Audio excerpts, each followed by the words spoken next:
Welcome children. Today I'll be taking your first question from your board exam paper, that is comprehension unseen passage.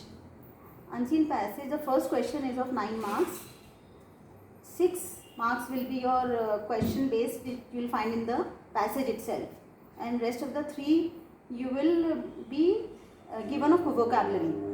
All the vocabulary, grammar and all those things you'll have to cover and write the answers. That you have done it since your 6th, 7th, 8th, 9th, 10th, you have always been doing it. Second question will be your unseen passage again, part 2, that will be note making. Today I am taking that part. That's a new part for you. In your 12th only it's introduced. It will be of 6 marks. 4 marks will be of note making. I have written the marks division here. 4 marks is note making and 2 marks will be of summary and the title. The main idea behind note making is you have to precisely write all the important points, whatever has been covered in the passage, very briefly. I think I should use Hindi English translation method, so I'll tell you in Hindi also. आपको जैसे आप exam से पहले थोड़ा अपने points बना के रखते हैं और फिर एग्ज़ाम देने जाते हैं, उन पॉइंट्स को ब्रश अप करके पढ़ के चले जाते हैं, तब आप उसको एलैबोरेट करके और सेंटेंस फॉर्म करके और पैराग्राफ भी बना पाते हैं, क्योंकि आपको पॉइंट्स याद हो जाते हैं. सिमिलरली नोट मेकिंग वही चीज़ है. आपको जैसे आप एग्ज़ाम से पहले थोड़े पॉइंट्स बना के रखते हैं आंसर्स के, वैसे ही आपको करना है इसमें. But you have to follow the pattern. And what is the pattern, I tell you. The first question in note making will be to make notes using heading and sub heading. Heading means शीर्षक and subheading is उपशीर्षक, what you call in Hindi. And you'll first of all, in the margin, this side of the margin, you'll write answer 2, then you'll write A part, then you'll write notes in capital bold letters. Then you will take point 1, that is the heading.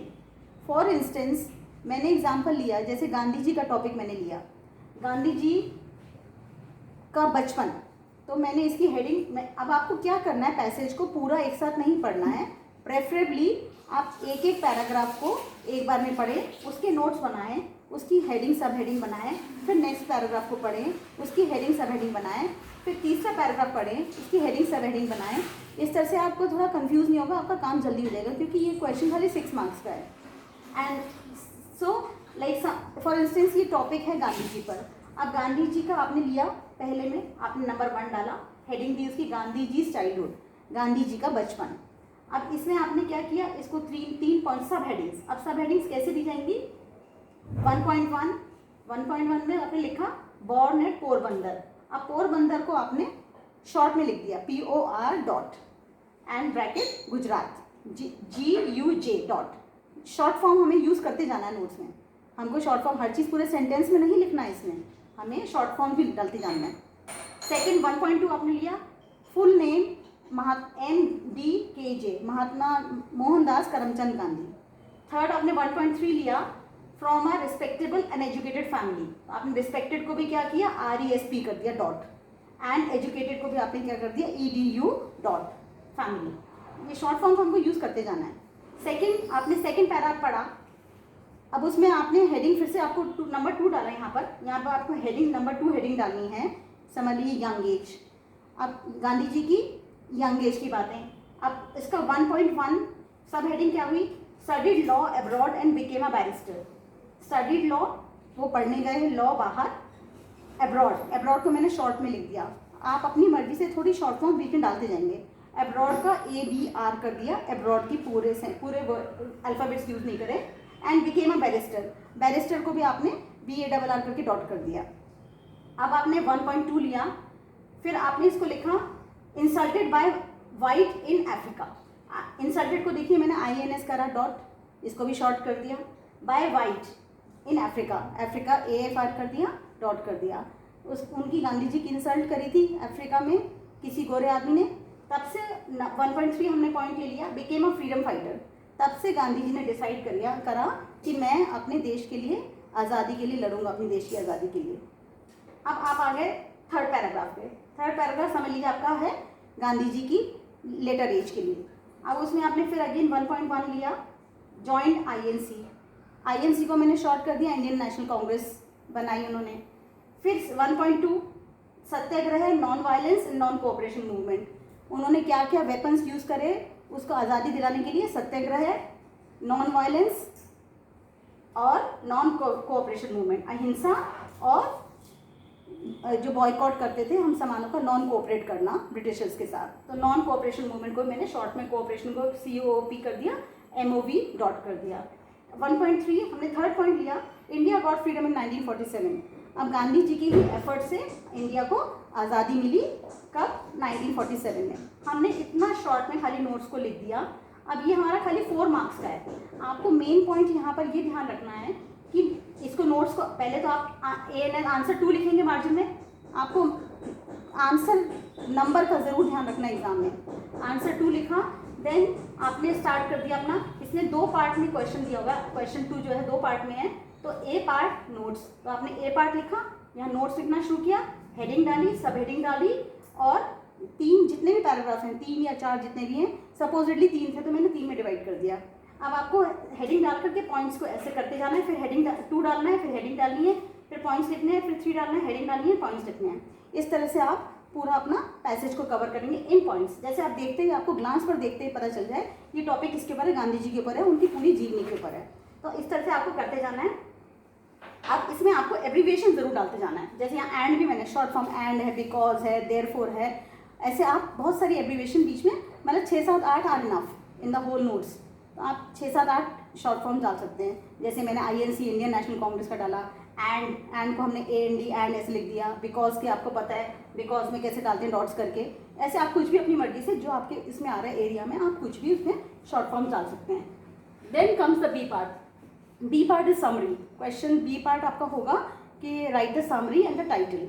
तो summary को आपको क्या करना है, almost 1/3 of the passage, जो आपने ये अभी पॉइंट्स बनाए ना सारे, इन्हीं को ही आपको पूरा सेंटेंस फॉर्म में लिखना है। अब आपको शॉर्ट फॉर्म भी नहीं डालनी है, पॉइंट्स भी नहीं बनाने हैं, सीधा सेंटेंस फॉर्मेशन करके अप्रॉक्स 1/3 करके, पैसेज का 1/3 करके आपको पूरा डायरेक्ट सेंटेंस फॉर्म में लिखते जाना है in 1 paragraph. That is your summary. Then comes the title. अब टाइटल में आपको, आपने जब पैसेज पढ़ा 1 आफ्टर द अदर एक ही पैराग्राफ को, तो आपको लगा होगा कि इसमें ये चीज़ बहुत ज़्यादा आ रही है। अब पता चल रहा है हमने पढ़ा ये गांधी जी पर है। अब गांधी जी के हम बार बार पढ़ते जा रहे हैं। आप हिंदी में कैसे करते हैं, कोई चीज़ को पढ़ते हैं तो आपको पता चल जाता है शीर्षक इसका क्या बनना चाहिए। निबंध आपको लिखना है, आपने खूब सारे पॉइंट्स लिख लिए। ये निबंध हमारा मीराबाई के ऊपर है, तो मीरा भक्ति की पराकाष्ठा, ऐसे आपने सोच करके निबंध का आपने टाइटल डाल दिया। ऐसे ही आपको यहाँ पता चल गया ये गांधी जी पर है ये, तो आपने गांधी जी, आपने कुछ भी अपनी मर्जी से जो आपके मन में आ रहा है टाइटल बना के डाल सकते हैं। शीर्षक जैसे गांधी बापू ऑफ द नेशन, मैंने ये लिख दिया। बापू के नाम से ही कोई भी पूछेगा बापू कौन है भारत के, तो हम गांधी जी बोलेंगे। आपके मन में जो भी आएगा शीर्षक, आप अपनी चॉइस से कुछ भी टाइटल बना के डाल सकते हैं। तो ये आपका कवर होगा 4 मार्क्स का। ये दोनों होंगे आपके 2 नंबर के, ये 6 नंबर का। और आपको फाइनली आपको की बना के देनी है। की मतलब जो जो आपने शॉर्ट फॉर्म्स यूज़ करी हैं आपके नोट्स में, उनको आपको शॉर्ट फॉर्म पहले लिखनी है। जैसे POR लिखा था मैंने, पोरबंदर का POR, तो आपने यहाँ POR लिखा, डॉट लिखा, हाइफन लगाया एंड पोरबंदर पूरा लिख दिया आपने। देन जैसे एजुकेशन है, कहीं एजुकेशन यूज हुआ है, दिस इज एजुकेशन, तो EDU जो आपने लिखा है शॉर्ट फॉर्म वो लिखा, हाइफन लगाया, एजुकेशन लिख दिया। फिर ऐसे गुजरात, मैंने गुजरात यूज़ किया था तो गुजरात का GUJ कर दिया, हाइफन लगा दिया, गुजरात को फुल फॉर्म में लिख दिया। सिमिलरली मोहनदास करमचंद गांधी, उसको मैंने एलैबोरेट कर दिया। INC इंडियन नेशनल कांग्रेस कर दिया। सत्याग्रह नॉन वायलेंस, शॉर्ट में हमने क्या लिखा था वो लिख दिया, उसको हाइफन लगा के फुल फॉर्म लिख दी। देन नॉन कोऑपरेशन मूवमेंट, उसको भी मैंने एलैबोरेट करके लिख दिया। मैंने बीच में एंड भी यूज़ किया था तो एंड भी लिख दिया। इस तरह से आपको अपने पैसेज को पूरा कवर करना है। ये कॉम्प्रिहेंशन 2 है। अब आपको इसमें ये बहुत ध्यान देना है कि it should be indented properly. Indented properly का मतलब कि जैसे फॉर्मेट बिल्कुल ऐसे नीट एंड क्लीन दिखना चाहिए। लाइक आपने नोट्स लिखा है बोल्ड लेटर में कैपिटल में, समरी भी आपने कैपिटल में लिख दी, टाइटल भी आपने कैपिटल में लिख दिया। अब आपने हेडिंग डाली, नंबर 1 लिखा तो यहाँ हेडिंग डाली, तो उसके नीचे 1.1, 1.2, 1.3 ऐसे आया। तो अब जब सेकेंड हेडिंग लेंगे तो इसी 1 के नीचे 2 आना चाहिए। सिमिलरली हेडिंग जैसे यहाँ चल रही है वैसे ही यहाँ चलनी चाहिए। फिर 1.1 जब फर्स्ट पैसेज का चला, अब फर्स्ट पैराग्राफ का सेकंड पैराग्राफ का भी उसी लाइन में चलेगा. That is intention. You have to do it properly. It should look give a proper format for the whole passage. आपका वो वेरिएशन नहीं होना चाहिए. और की आप बाद में दे देंगे. Nobody can cut your marks like this because it's of 6 marks, and I think you have covered everything in this, and I hope that you'll get full marks. So just follow the tips and do your work. Okay, meet you in the second class.